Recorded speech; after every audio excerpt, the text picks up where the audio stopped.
Very good evening to all of you. At the very outset, I would want to thank the organizers for giving me this opportunity of participating in this very thought-provoking discussion, and also this opportunity of sharing my thoughts on how all of us together can contribute to the rapid growth and prosperity of Bengal in particular and India in general.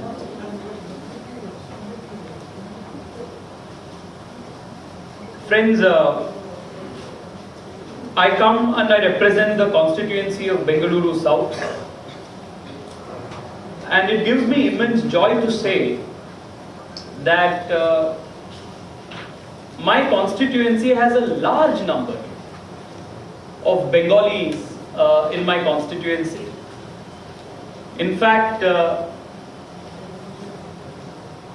most of them take such active interest during the election campaigns, have gone out canvassing support for me. During the Durga Puja, I happened to attend more than a dozen of Durga Puja Pandal functions in my constituency. And if Bangalore today has the distinction of being the country's startup capital, a great credit goes to a large number of young, talented, capable Bengali minds, young ones, who have come back there in Bangalore, have contributed immensely to the building of these companies. In that sense, I must say that I am a member of parliament for Bengalis as well, even though I am contestant and I am primarily a member of parliament from Bangalore. When I said this in one occasion, a Bengali friend of mine very wittingly quipped that there is Bengal in Bengaluru. Therefore, it's a matter of great joy to always come here and participate in all events. Even more so, given the fact that we are approaching a very all-important elections.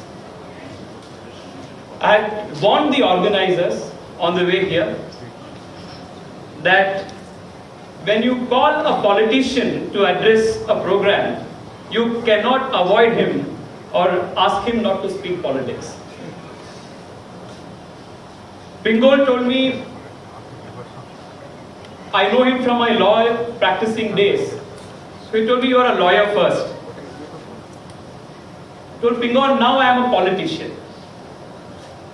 Therefore, there are very important political issues of the day which are crucial for us to address, to understand the path ahead, to carve out a very prosperous and important future for the youth of West Bengal. Friends, the state of West Bengal has been the pioneer for spiritual, cultural, economic leadership of this country. Whenever the country and India's civilization in general has faced critical challenges. I wouldn't want to go into the details because of the paucity of time, and more so because we have a very learned audience here. But even for someone like me, a youngster coming from the south of India, the influence that Bengal and Bengali culture has had is immense in the mental makeup of how we have grown to understand India. I wouldn't be in politics today, and I wouldn't be recognized as a youngster thinking for the well of the country if I was not exposed to great sons of Bengal, Swami Vivekananda and Sri Aurobindo. And if we look at the history of Bengal, it has always been a land which has led not only for contemporary issues or the issues of that particular time and day, but has primarily been a land which has produced such great intellects, towering behemoths, who have always thought for India's tomorrow. No wonder that Gopal Krishna Gokhale rightly remarked that what Bengal thinks today, India thinks tomorrow. But unfortunately, a land which gave India the direction, the leadership, was the capital of India's cultural and intellectual renaissance, is today suffering from stagnancy, inertia, and the most debilitating of style of politics. Any state which suffers from 44 consecutive years of incompetence, corruption, insensitive government, will suffer the kind of deterioration that this great land is witnessing today. And this I say not only because every Indian must have a great sense of gratitude and a debt of gratitude to the land of Bengal, because we as Indians owe a lot to the land of Bengal for whatever it did for us as Indians. But primarily also because every day in Bangalore, in my constituency, I keep interacting with thousands and thousands of young Bengalis. Friends, let me tell you, this must have come to your experience also. A few years ago, those people who came out of Bengal in search of economic opportunities were primarily the white-collared employees. People who had got a decent education here, but weren't getting good economic opportunities, and therefore they went out of Kolkata or West Bengal to get into top positions in different parts of the country or different parts of the world. The situation in that regard has not changed. However, what has gotten worsened is even the blue-collar workers are now going out of West Bengal in search of opportunities elsewhere. You go to a restaurant in Bengaluru, in my constituency. Pingol was joking this afternoon that he can get away speaking in Bengali there, but I cannot get away speaking in Kannada. Because all of them working in the restaurant, the servers, the cleaners, all of them are from Bengal. Imagine the condition, the economic condition of a state which cannot even produce, which cannot even give proper economic opportunities, even blue-collar economic opportunities to the young of the state. This is the kind of economic deterioration that the state of West Bengal is in today. During COVID, as a member of parliament from Bengaluru, I can very proudly say that each and every single migrant worker who came from West Bengal, to whom we had the opportunity to serve, whether it was giving him food, whether it was purchasing him a train ticket back here, whether it was asking a company which was hiring them to give them more facilities. When we served those young migrant workers in Bengal who came from Bengal, who were in Bengaluru, who were in Bengal, in them we saw the Vivekananda, in them we saw the Sri Aurobindo, and therefore we served them because we thought that we were repaying a debt of gratitude that we owed to this great land. And Karnataka and Kannadigas are proud that we stood by them, stood by our Bengali brothers at the time of those distress. Friends, but at the same time, there are some fundamental questions that we must ask today. India is at a very important time in its economic journey towards becoming an economic superpower. There was a very thought-provoking discussion where aspects of labor law were touched, of how most of these legislations, the Factories Act is 1948 vintage, the Boilers Act is, I think, something that precedes even that. The Workmen's Compensation Act is from the 18th century, the 19th century. Governments after governments came for 70 consecutive years.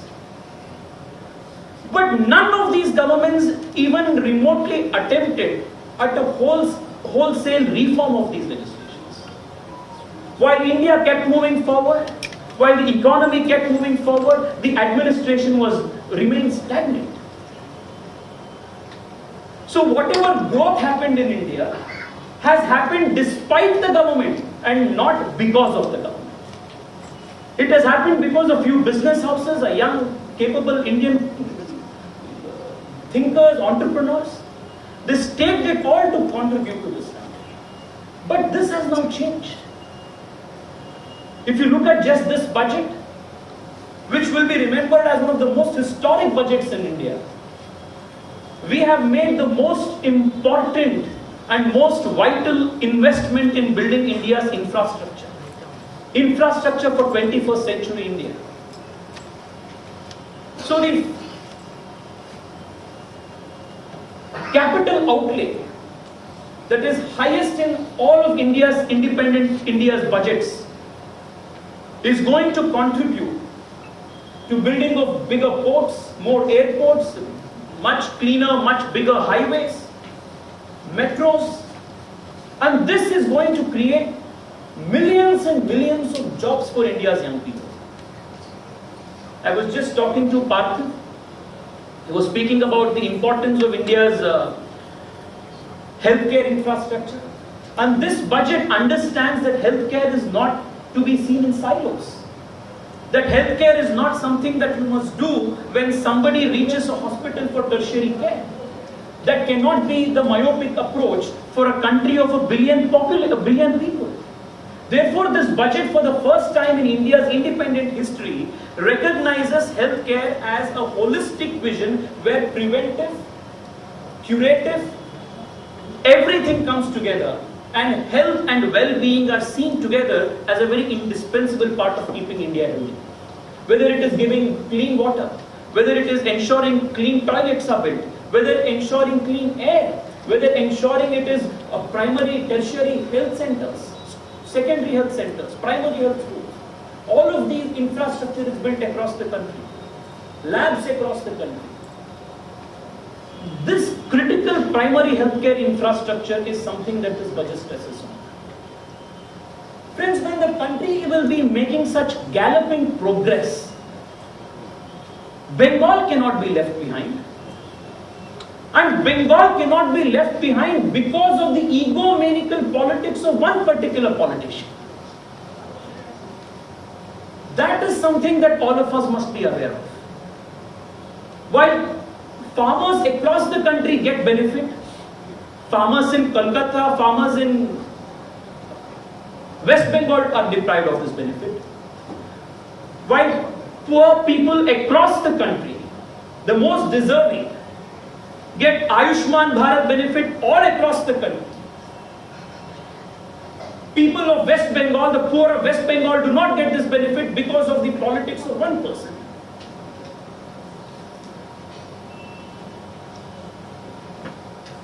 While farmers get insurance coverage in rest of the country, farmers of West Bengal are deprived because of the selfish politics of just one person. While during COVID, one of the biggest lessons that we learned was that the government did not have actionable data when it came to action on migrant laborers. And this country has such large number of migrant laborers. Perhaps this is one of the most sensitive governments ever, which in such a short period of time understood the problem and also immediately addressed it by ensuring one nation, one ration card. Imagine how this is going to benefit the migrant worker. In this day of technology, in this day when we have ensured the JAM integration, the DBT transfer, why shouldn't a migrant worker whose family lives in, say, Birbhum or Purulia, but he who has gone to Bombay or Bangalore to seek work because of the lack of economic opportunities here, Why can't he take a small portion of the ration allotted to his family in Bangalore, while the rest of the family takes it here? This was such a sensitive and quick move that the government did by bringing in one nation, one ration card. But this again is being not implemented in West Bengal just because of the politics of one woman. How long can we hold the entire interests of more than 6 crore, 7 crore, I think about 10 crore West Bengali youth, hostage to the selfish vested politics of one person? So this calls for serious introspection in understanding how we need to address the political challenges that are there, the opportunities that are there to usher in a new system of governance in West Bengal. In the last 10 years, while Bimaru states have come out of their ill health,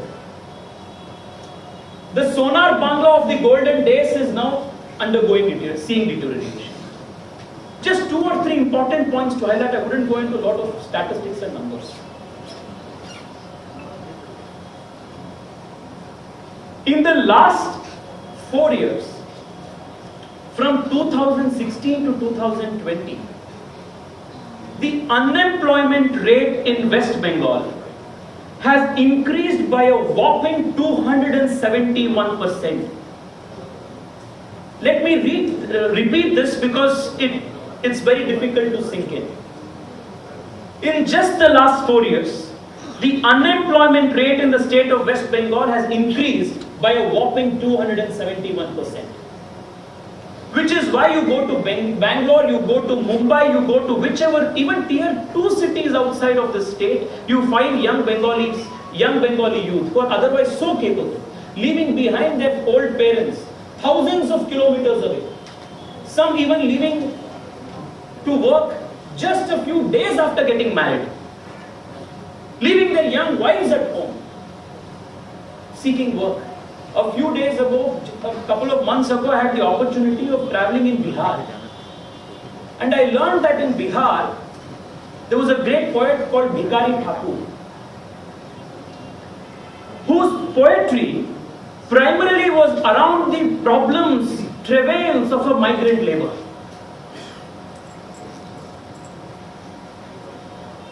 There will be a time and day when movies and stories and poetry will be written in Bengali if we do not reverse this deterioration that is taking place.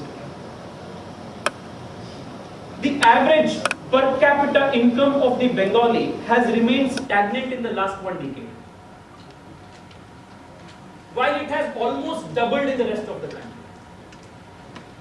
So if you are in Kolkata or if you are in West Bengal, you are earning only 100 rupees while the rest of India is earning 200 rupees. The fiscal deficit is increasing, the state's debt is increasing while the revenue collection is decreasing. In 2010, the percentage of FDI that West Bengal attracted was 1% of the total FDI that India attracted. In 2010, West Bengal received 1% of the total FDI that India received. And after 10 years of the Bhatija Banerjee Sarkar, the 1% has remained 1% even in 2020. This, unfortunately, is the state of affairs of West Bengal today. I wouldn't even want to go into the cultural deterioration that has taken place in the state because it's a subject matter of an entire debate, an entire evening.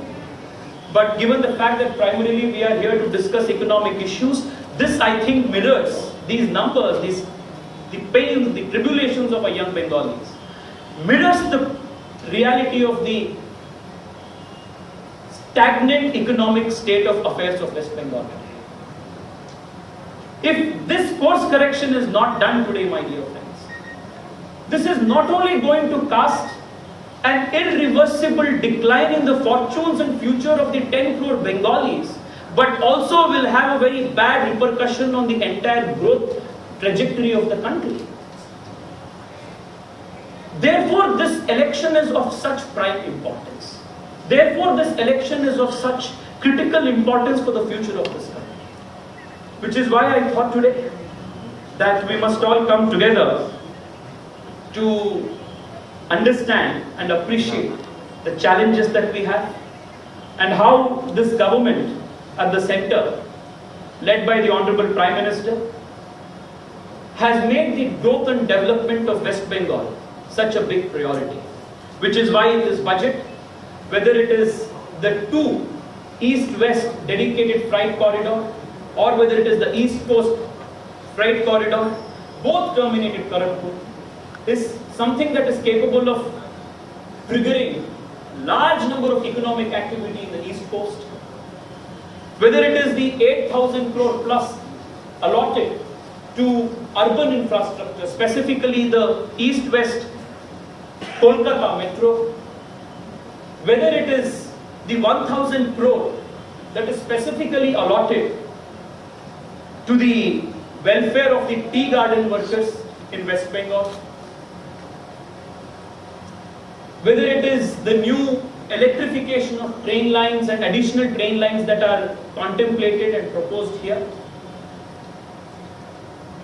the construction of the expansion and upgradation of the highway from Siliguri to Kolkata, which is going to again boost a lot of economic activity and create jobs. All of this is done with the intention of ensuring that West Bengal is not left behind in the growth story of India. There is a very, very big responsibility on all of our shoulders. We are very fortunate to be sitting here in this auditorium, understanding and deliberating in the English language. And this casts a very big burden on all of us, a responsibility on all of us, that we have to go out and tell all of those people who, for whatever reasons, may not be understanding the true picture today.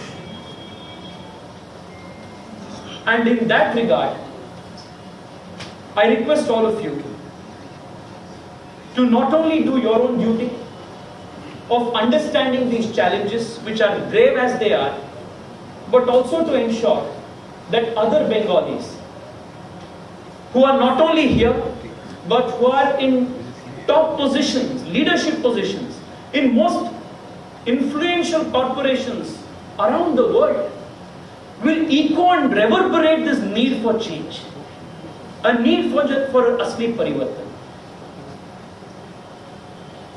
Because Bengal's politics, Bengal's administration and Bengal's society is facing an assault that we have never witnessed before. If I have to borrow the words of our Honorable Home Minister, Bengal is in the politics of West Bengal can be described, like he says, in 3 terms. Bengal is witnessing politicization of administration, criminalization of politics, institutionalization of corruption, and I would like to add, radical Islamization of the society. Unless all of these 4 are reversed, the days of the Bengal that all of us so penchantly aspired for, looked up to, read about and drew inspiration from, whether it was the works of Sharat Chandra Banerjee, Rabindranath Tagore, all of these people, those days will remain only in history, and we will not be able to